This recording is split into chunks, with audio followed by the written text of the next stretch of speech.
Xavier Soto Talks, el podcast para aprender y pensar en rojo. Hoy, en el episodio 7, hablamos con María Luisa Carcedo sobre la eutanasia. Hola a todos y a todas, bienvenidos a un nuevo episodio del canal de podcast de la Xavier Soto Talks. Hoy nos hemos venido hasta el Consejo de Estado para charlar un rato con la señora María Luisa Carcedo Roces sobre la ley de eutanasia, pero también un poco sobre la trayectoria y sobre cómo está la sociedad. Usted en estos años de trayectoria es licenciada en medicina y en cirugía y diplomada en medicina del trabajo. Y ha tenido diferentes cargos en el gobierno de Asturias. Luego también ha sido diputada en el Parlamento de Asturias, diputada aquí en el Parlamento, en el Congreso. También ha sido senadora. Diferentes cargos en las ejecutivas, tanto de Asturias como Comité Federal del PSOE. Fue ministra de Sanidad, Consumo y Bienestar Social. Y ahora es consejera permanente del Consejo de Estado. En esta trayectoria, nosotros a los invitados al podcast siempre le preguntamos un poco cómo llegaron a la política. Yo he leído que usted es familia de mineros, hermana, hija de mineros, supongo que en Asturias la minería y es bastante fuerte, ¿no? Se lleva en toda la familia. Entró en la JSE en el 75, en UGT en el 78 y en el PSOE en el 83. O sea que lo ha llevado siempre, pero explíquenos un poco cómo llegó usted a la política.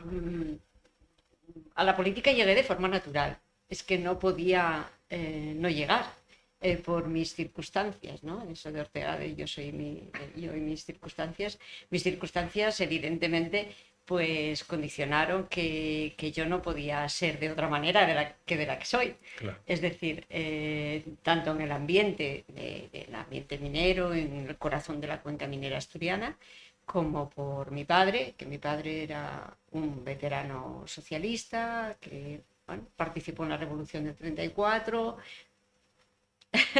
aunque no lo parezca por la edad, pero sí participó muy joven en la Revolución del 34, participó evidentemente en la Guerra Civil, formó parte de la Comisión Socialista Asturiana en Barcelona, está en los papeles de Salamanca como esos papeles peleados y tal, pues allí entre los que pertenecían a esa agrupación socialista asturiana en Barcelona estaba mi padre.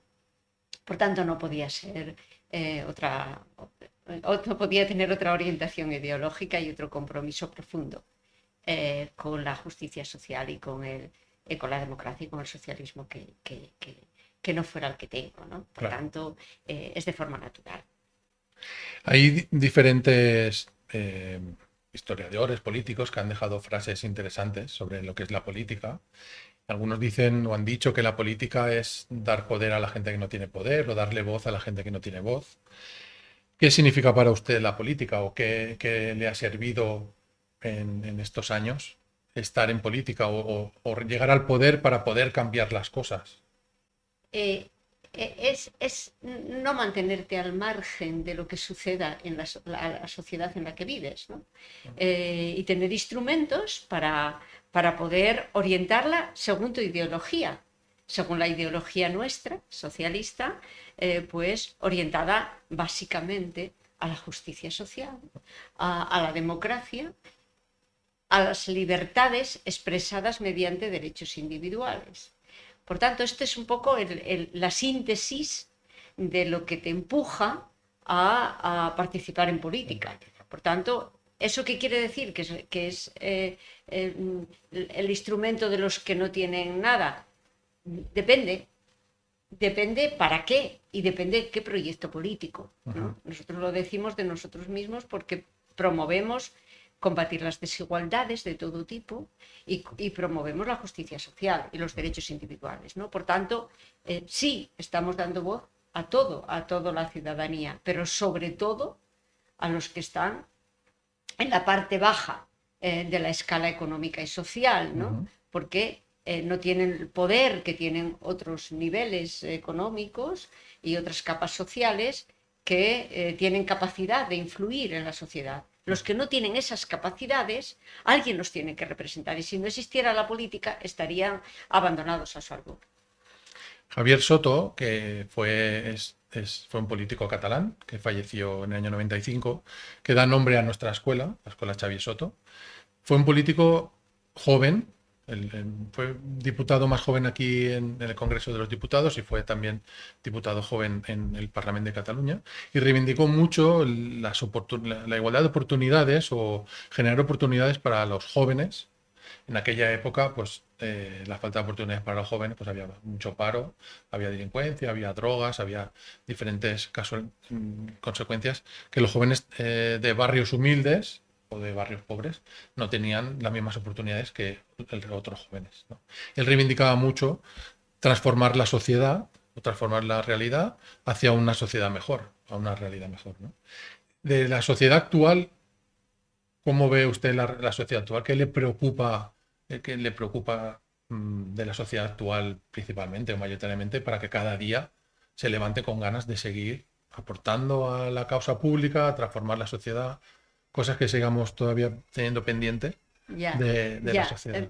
Permíteme dos cuestiones. La primera, detenerme en lo de generar oportunidades para los jóvenes, porque yo creo que es uno de los grandes desafíos de la sociedad actual, ¿no? Y es que ahora está muy de moda por la derecha, por el movimiento neoliberal, del conservadurismo, de fomento de los egoísmos individuales y de lo mío es mío, ¿no? Y defiende lo tuyo, porque se fundamenta en que porque yo lo valgo, ¿no? Digamos, tomando el eslogan, ¿no? Publicitario, porque yo lo valgo, ¿no? Es la famosa meritocracia. Y centrar la igualdad de oportunidades en porque yo lo valgo es una trampa mortal para las clases sociales y para los niveles económicos más bajos, ¿no? Más en mayor precariedad. Porque antes de la igualdad de oportunidades, la palabra generar situaciones, porque es que lo que debemos de pelear es porque haya condiciones similares para que esas oportunidades puedan ser aprovechadas y no enfotarlo todo a la meritocracia.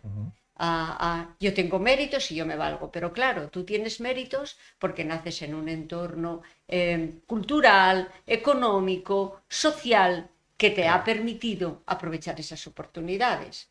En cambio, quienes no han tenido esas oportunidades han acumulado desventaja tras desventaja en su vida, en su recorrido vital, pues no son capaces de aprovechar esas oportunidades. Todas las encuestas ratifican esta situación y nos ubican en situar la lucha en ese generar las condiciones para las oportunidades. Por tanto, esa primera cuestión y que nos diferencia claramente como proyecto político. Y la segunda cuestión, pues yo diría que amenazas o qué desafíos tiene la sociedad actual. Pues yo lo resumiría en tres, básicamente, que luego están todos muy interrelacionados, ¿no? El primero es la realidad planetaria, ¿no? Nuestra casa común, el planeta maravilloso en el que vivimos y que nos lo estamos cargando, ¿no? Es decir, los desafíos de todo lo que tiene que ver con el cambio climático, con la amenaza climática, con el calentamiento global, y que está teniendo unos impactos sociales, por eso digo la interrelación entre los tres grandes desafíos, ¿no? Tiene evidentísimos impactos sociales también. El segundo gran desafío es los cambios en la economía, ¿no? La llamada digitalización de la economía y estas amenazas de invasión de la intimidad, de nuevos digamos, puestos de trabajo que no están ni pensados y que va a ser el futuro y que ahí puede ser también otra fuente de desigualdades. Volvemos otra vez a interrelacionar, fuente de desigualdades para los que no hayan podido optar a una formación X, ¿no? necesaria para la sociedad futura, ¿no? Se hayan tenido que quedar porque el abandono escolar y los fracasos escolares tienen mucho que ver con la condición social y la situación de en las familias, ¿no? Y el tercer gran desafío es el mantenimiento de nuestro estado de bienestar, que está muy amenazado. Una sociedad en la que el conjunto de la sociedad es quien se encarga de proveer el bienestar, mejorar las condiciones para la igualdad de oportunidades, etcétera, etcétera, ¿no? Pues todo eso está amenazado con eso de por qué voy a pagar yo la sanidad de estos que son unos vagos, ¿no? Que resume el egoísmo fundamental que estimulan estos proyectos neoliberales y que están intronizados en la derecha y especialmente en la extrema derecha. Por tanto, todas estas amenazas interrelacionadas entre sí pues son los grandes desafíos que tiene que afrontar la socialdemocracia y tiene que reflexionar para dar respuestas eficaces. Y así como hasta aquí conseguimos llegar de forma que nuestros valores hayan sido asumidos incluso por los adversarios políticos, hoy día pues el Partido Popular no se asume el estado de bienestar, o por lo menos lo pronuncia. Otra cuestión es que luego lo defienda, pero en la sanidad universal, etcétera, que luego cuando gobiernan hacen lo que hacen, ¿no? Pero que los grandes paradigmas de las libertades, etcétera, pues no se atreven a manifestarse en contra, ¿no? Pues así como logramos esto, tenemos que en el futuro lograr que no haya cuestionamientos como está sucediendo ahora en Dubái, con la COP, de la necesidad de combatir el calentamiento global, etcétera. El estado de bienestar, que es el sistema que tenemos, donde el Estado provee ciertos servicios, una cartera de servicios a toda la ciudadanía en general, que lo pagamos entre todos los impuestos, entre todos y todas. Como bien ha dicho, está amenazado ahora con posturas neoliberales o posturas de derechas, donde ellos lo que quieren, bueno, históricamente siempre han querido que el Estado cada vez sea más pequeño y que aporte menos cosas. Hay también tenemos una democracia más o menos joven comparado, ¿no? Porque podemos hablar de, excepto periodos de dictadura, pues de unos 200 años o así, que empezaron a finales del 19, o así las democracias más modernas. Pues, evidentemente ha habido muchos periodos históricos, ¿no? Pero si nos centramos así en esta última época, incluso de la Constitución, pues ahora ha hecho 45 años. Con la inmensidad del mundo, de la historia, pues es un periodo realmente pequeño. Pero sí que hay dentro un legado socialista de transformación del estado de bienestar y de conseguir derechos para todo el mundo. Que la gente los pueda utilizar si lo desea. Que es un poco la postura que siempre hemos tenido un poco desde la izquierda, ¿no? Oye, nosotros conseguimos el derecho al divorcio, ¿no? La ley del divorcio, el derecho al divorcio, y luego si usted deseamos o esperemos que no la tenga que utilizar, pero si la tiene que utilizar, ahí la tiene. El derecho al matrimonio de personas del mismo sexo, la ley de segunda oportunidad, hemos tenido sanidad universal, educación, o sea, hay todo un legado socialista de propuestas, y en una intervención que he estado revisando para preparar la charla con usted sobre la ley de eutanasia, que luego lo haremos, usted le decía eso a la bancada de la derecha. Deseo que nunca tengan que utilizar esto, pero en el caso de que la tengan que utilizar, ahí está, se la dejamos, ¿no? Y parece que todo lo que hemos ido consiguiendo desde la izquierda, ellos luego lo han aprovechado, porque en la derecha seguro que hay divorcios. Y seguro que hay matrimonio de personas del mismo sexo. O sea que al final son cosas que son derechos, pero no tienen ideología. Aunque sí que parten desde una conquista de la izquierda que intenta progresar hacia esto que decíamos de transformar la sociedad hacia un sitio mejor. Son, digamos, derechos civiles que asumen sencillamente la condición humana. Y la condición humana es eso. La condición humana es, en el caso de la eutanasia, pues es vida, pero también es muerte inevitable, el eros y el tánatos, ¿no? O sea, tenemos como seres vivos una pulsión al tánatos, porque vamos a morirnos, vamos a acabar nuestro ciclo vital, ¿no? Es salud, es aprovechar las capacidades del ser humano pero también es capacidad de enfermar. Ujú. Y estas realidades hay que tenerlas en cuenta por las distintas vicisitudes que cada uno de los seres humanos va pasando. Y en esto, en la ley del aborto, en fin, en todas estas leyes, en asumir que la condición humana pues tiene comportamientos homosexuales y heterosexuales. Pues todo esto son derechos civiles vinculados a la comprensión y la aproximación a las circunstancias del ser humano y de la condición humana. Y es que somos así, los humanos somos así.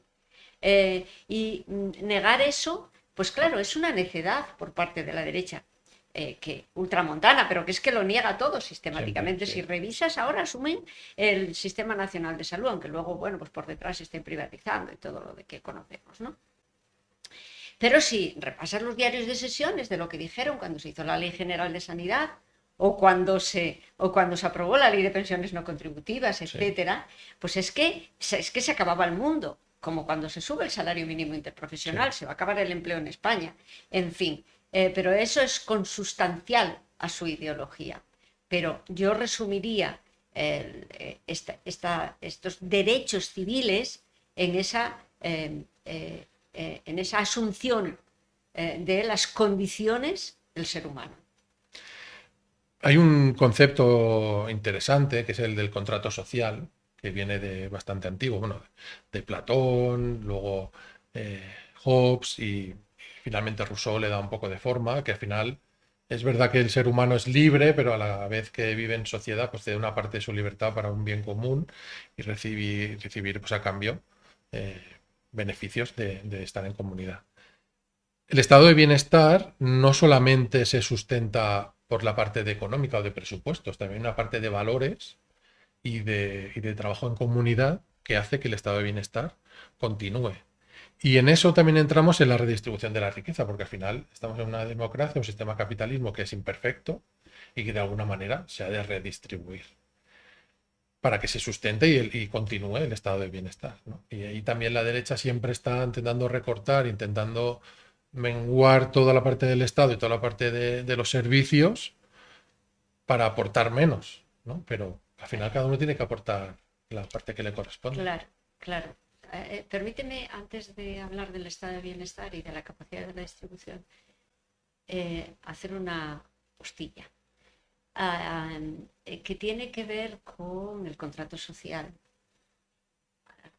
Incluso la Revolución Francesa, Rousseau, excluía a las mujeres de este contrato social. El contrato social que se hizo para la creación de los estados de bienestar en Europa después de la Segunda Guerra Mundial, también excluyó a las mujeres como protagonistas. Las mujeres, básicamente, sintetizando mucho, mantienen la condición de beneficiarias y el protagonista es el varón. Pero lo de Rousseau admite que, o sostiene que tenemos una naturaleza distinta. Por tanto, a ese contrato social hay que añadirle una apostilla. Y de género. Por tanto, yo creo que esta es otra cuestión que tenemos que asumir y reivindicar en todas las circunstancias y todas las situaciones. Y en cuanto al estado de bienestar, evidentemente la derecha pues, se resiste a los avances. ¿Por qué? Pues porque son modelos de convivencia diferentes. Es decir, la derecha tiene un modelo de convivencia a grandísimos rasgos, ¿no? Tiene un modelo de convivencia y bueno, luego reforzado por el movimiento del Congreso de Washington y los movimientos neoliberales, etcétera, que sostiene que cada uno debe de proveerse su bienestar y por tanto no necesitamos un Estado desde Adam Smith, que también sostenía el Estado mínimo, etcétera, que el Estado tiene que tener ocuparse de las cuestiones más esenciales, defensa, seguridad, etcétera, pero lo que tiene que ver con la provisión del estado de bienestar, eso cada uno debe de ganárselo, ¿no? Digamos. Y entonces el modelo socialdemócrata lo que dice es que es el conjunto de la sociedad el que debe de comprometerse a esa provisión, ¿no? ¿Y eso qué significa y qué conlleva? No solamente servicios de calidad, igualdad en condiciones para todos, etcétera, etcétera, sino que eso te exige una redistribución de la riqueza. Y ahí tocamos ya todo lo que tiene que ver con la fiscalidad, ¿no? Y que nuestra propia Constitución asegura que debe de estar supeditado toda la riqueza nacional al bien colectivo, ¿no? Y esto engarza evidentemente con el concepto de derechos humanos y de derechos individuales, ¿no? de derechos del ser humano. Por tanto, la gran diferencia es el modelo de convivencia. Un modelo de convivencia que supone que el conjunto de la sociedad proporciona las condiciones de bienestar a toda la ciudadanía en igualdad de condiciones, etcétera, como un elemento fortísimo de redistribución de la riqueza y de igualdad de toda la ciudadanía, o el modelo de enganchamos con la meritocracia otra vez, yo me lo valgo, sí. Yo tengo, yo heredo, mi familia tiene y yo voy a tener, sin ganarme nada y sin hacer nada, y que cada uno se apañe, ¿no? Digamos que esos son los dos grandes bloques ideológicos. Y yo ahí diría, nuestra obligación, nuestra responsabilidad como socialistas, como socialdemócratas, es hacer comprender a la ciudadanía que esto les beneficia. Y yo siempre insisto en que, aunque no sea más que por egoísmo propio, sí, o lo principal, por egoísmo propio, de sus condiciones de vida y de las condiciones y oportunidades de sus hijos,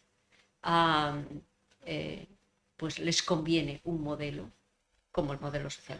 En todos los retos que ha comentado antes del cambio climático, la parte de transformación digital, a la vez que vamos avanzando para solucionar esos retos, vamos generando nuevas desigualdades.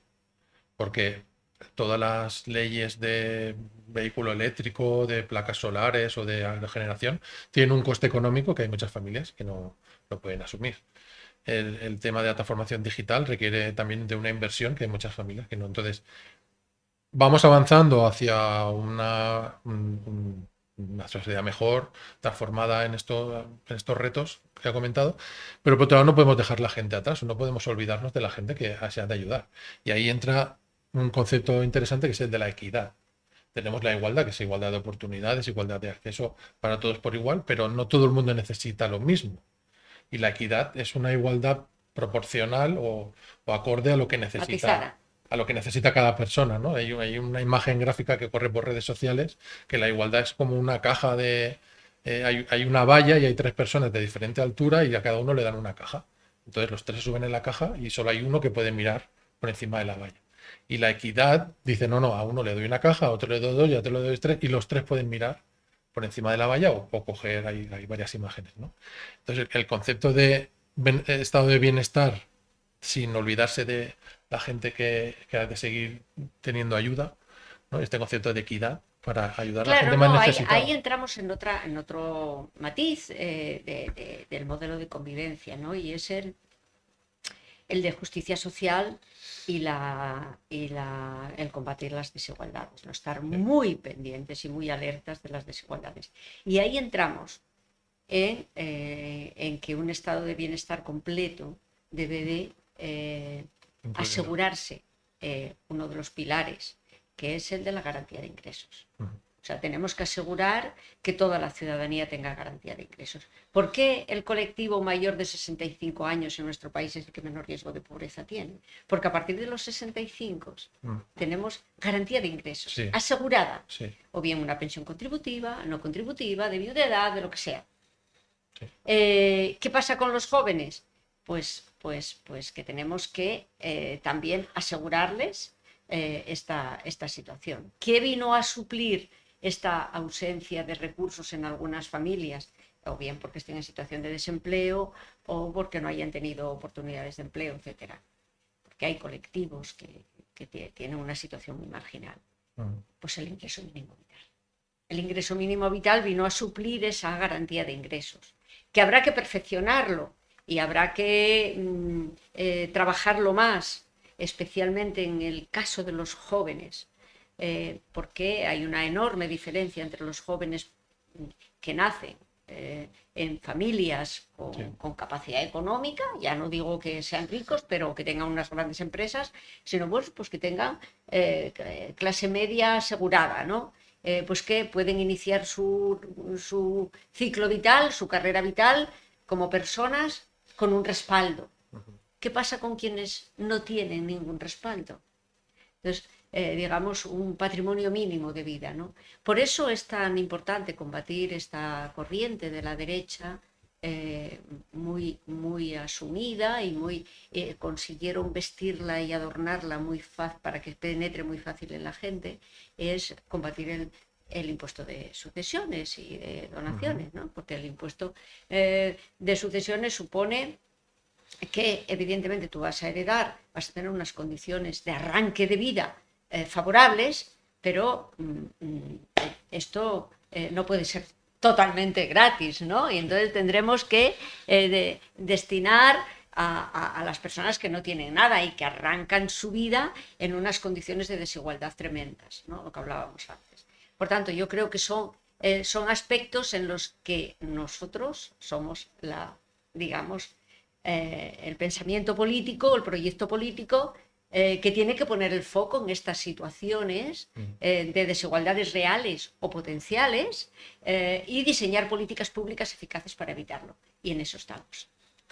Volvamos un momento al legado socialista y a toda la transformación de estos 45 años de democracia, las diferentes consecuciones o los derechos que se han ido consiguiendo. Hemos hablado antes, hemos comentado alguno. Y pese a que estaba la ley de autonomía del paciente y estaba la ley de cuidados paliativos, también se reivindicaba mucho la ley de eutanasia, ¿no? El derecho a una muerte digna sin sufrir.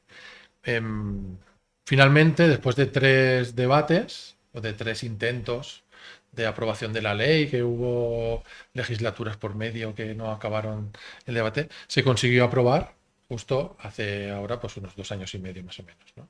Yo le quería preguntar, he revisado los vídeos de las intervenciones del Congreso, son muy emotivos, además coincidió una época de la pandemia, donde había menos gente, mascarillas, bueno, el proceso, una época muy emotiva, ¿no? Muy especial.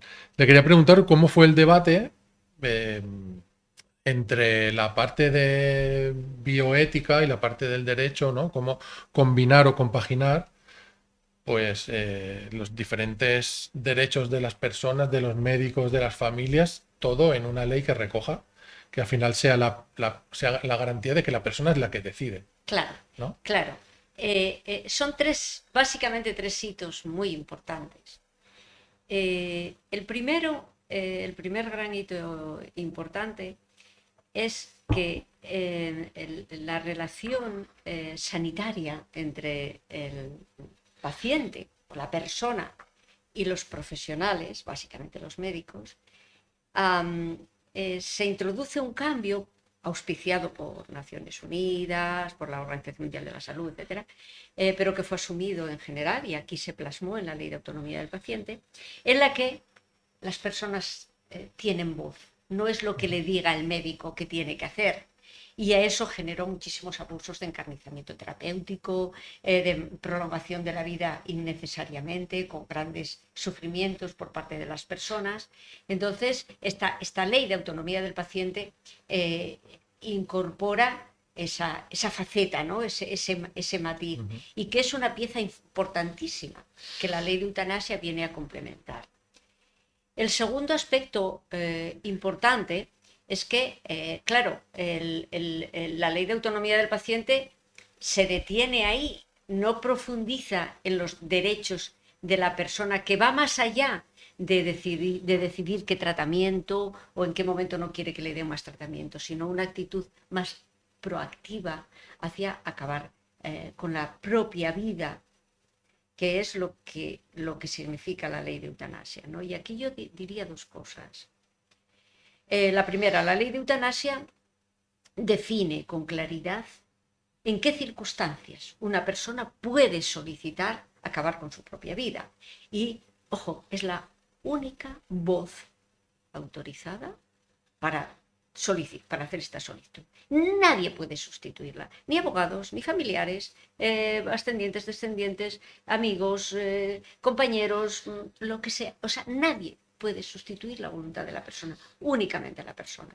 Y si está inconsciente o no puede tomar decisiones, si no ha dejado un testamento vital o unas voluntades anticipadas, no puede practicarse la eutanasia. Por tanto, lo que hace la ley es a dar un paso más en esta ley de autonomía del paciente y extenderlo un pasito más allá, y esa es actitud proactiva hacia acabar con la propia vida. Y esto, hay una sentencia del Tribunal Supremo muy bonita que dice que las personas tienen el derecho a la vida y a la integridad física y moral, que es lo que dice nuestra Constitución, el artículo 15.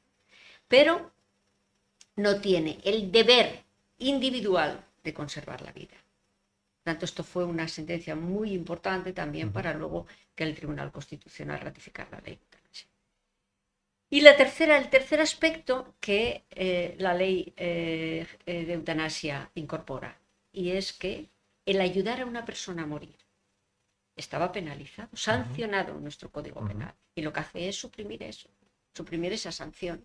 Pero en algunos países simplemente pues, suprimen esa sanción de ayudar a una persona a morir, y nuestra ley complementa con cómo debe de hacerse eso, en qué circunstancias. Primero, define muy bien los casos que pueden solicitar y luego cómo se establece un procedimiento que asegure la igualdad. Por tanto, se incorpora en cartera común de servicios y se establece cómo debe de hacerse, cuál es el procedimiento, primero, para asegurarse de que es exclusivamente la voluntad de la persona, y segundo, que se hagan condiciones de dignidad y de igualdad. Y además también protege la intimidad y la confidencialidad de los datos, y también recoge la objeción de conciencia, también a lo mejor de algunos facultativos que no quieran, o por lo menos lo regula, y hay una comisión de garantía y evaluación también para seguir procedimientos, o sea que la ley es garantista y es bastante completa, como viene a complementar las otras leyes al respecto. En estos 2 años y medio, más o menos, he estado mirando las cifras, y solamente el 0,07% de las muertes o de los fallecimientos han sido por petición de eutanasia. O sea que también parecía que iba a ser como la debacle mundial, y al final pues solamente las personas que han querido o que han necesitado lo han podido ejercer. Sí que me ha causado un poco de curiosidad la comparación con otros países. Es verdad que lleva muy poco tiempo de recorrido esta ley, no hay muchos datos todavía, pero la enfermedad que ha provocado la petición de la eutanasia.